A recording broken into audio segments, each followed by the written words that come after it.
اسلامی روایات میں ایک ایسا نام ہے جو ایک گہری تشویش پیدا کرتا ہے، دجال یعنی عظیم دھوکے باز۔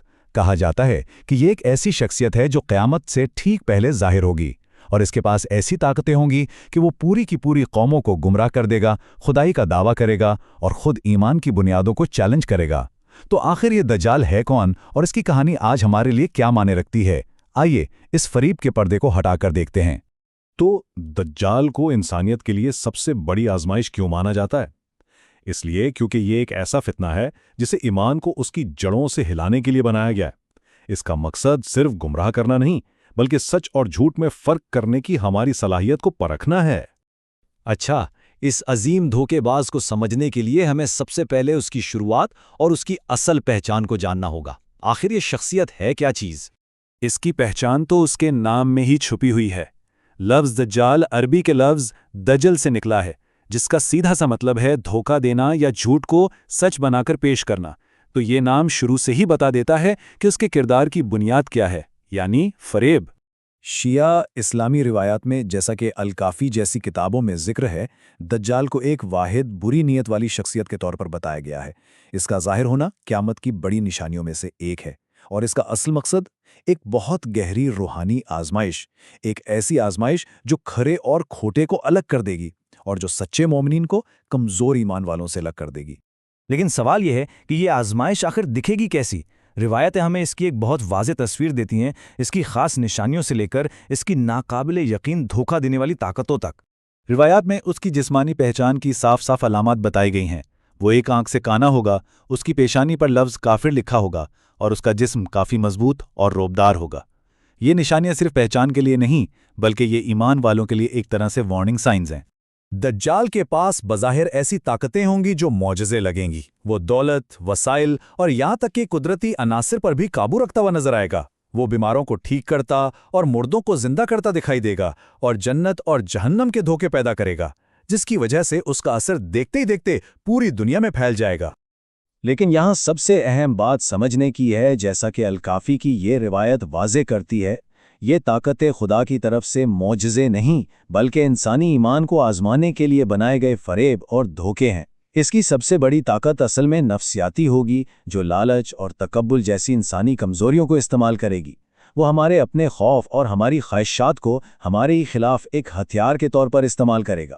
تو سوال یہ پیدا ہوتا ہے کہ دنیا آخر کس حالت میں ہوگی کہ وہ ایسے فریب کا شکار ہو جائے گی؟ یہ حصہ اسی منظر نامے کو دیکھتا ہے، کیونکہ دجال کا ظہور اچانک نہیں ہوگا، بلکہ ایک ایسے ماحول میں ہوگا جو اس کے لیے پہلے سے تیار ہو چکا ہوگا۔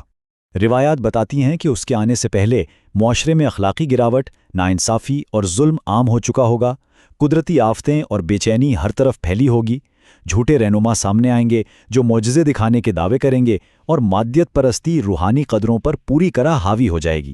امام جعفر الصادق علیہ السلام کا ایک قول اس صورتحال کو بہترین طریقے سے سمجھاتا ہے۔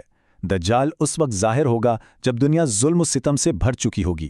وہ لوگوں کو دولت، طاقت اور تحفظ کے بادوں سے اکٹھا کرے گا، یعنی اس کا پیغام ایک ایسی دنیا کو بہت اچھا لگے گا جو پہلے ہی اخلاقی اور سماجی بحران کا شکار ہو۔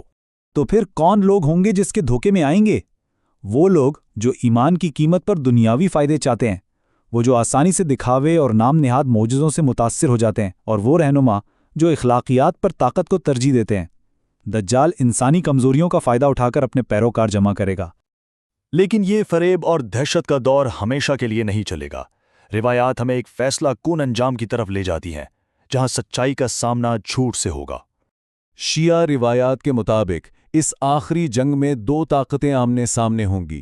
ایک طرف ہوگا دجال یعنی عظیم دھوکے باز، اور دوسری طرف ہوگا الہی انصاف، جس کی نمائندگی کریں گے امام مہدی علیہ السلام، یعنی آخری زمانے کے نجات دہندہ، اور حضرت عیسیٰ علیہ السلام، جن کی واپسی کی پیشنگوئی کی گئی ہے۔ اور یہ مقابلہ صرف کوئی جسمانی جنگ نہیں ہوگی، بلکہ یہ ایک روحانی اور علامتی فتح ہوگی۔ یہ وہ لمحہ ہوگا جب اللہ کا انصاف اور سچائی فریب پر غالب آئے گی، اور دنیا کا راستہ ایک بار پھر سیدھا کیا جائے گا۔ دجال کی شکست کے بعد بڑے پیمانے پر پھیلے ہوئے دھوکے کا خاتمہ ہو جائے گا، انصاف اور اخلاقیات کی حکمرانی دوبارہ قائم ہوگی، اور انسانیت کو اخلاقی بیداری اور اللہ کی رہنمائی کی اہمیت ایک بار پھر یاد دلائی جائے گی۔ تو ان تمام پیشن گوئیوں کا آج ہمارے لیے کیا مطلب ہے؟ آئیے مستقبل کی باتوں سے ہٹ کر ان عملی اسباب پر بات کرتے ہیں جو ہم آج کی دنیا کے لیے سیکھ سکتے ہیں۔ تو اس ساری بات چیت کا نچوڑ کیا ہے؟ یہ کہانی ہمیں آج کے بارے میں کیا سکھاتی ہے؟ روایات اصل میں دھوکے کے خلاف ایک پوری حکمت عملی بتاتی ہیں۔ سب سے پہلے جھوٹ کی نشانیوں کو پہچاننا، پھر اپنے ایمان اور اخلاقیات کو مضبوط کرنا، اس کے ساتھ ساتھ مستند ذرائع سے علم حاصل کرنا، اور آخر میں ایک ایسی کمیونٹی بنانا جو سچائی پر قائم رہنے میں ایک دوسرے کی مدد کرے۔ یہی وہ اوزار ہیں جو کسی بھی فریب کے خلاف ڈھال کا کام دیتے ہیں۔ آخر میں یہ یاد رکھنا بہت ضروری ہے کہ دجال کی کہانی کا مقصد خوف پھیلانا نہیں بلکہ تیاری کی ترغیب دینا ہے۔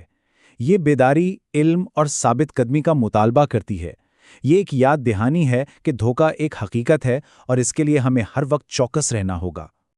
آگاہی ایک ڈھال ہے، ایمان ایک تلوار ہے، اور سچائی آخر کار غالب آ کر رہے گی۔ دجال کا فتنہ دنیا کو آزما سکتا ہے، لیکن علم، ایمان اور اخلاقی عمل کی طاقت اس بات کو یقینی بناتی ہے کہ انسانیت اس آزمائش سے گزر سکتی ہے۔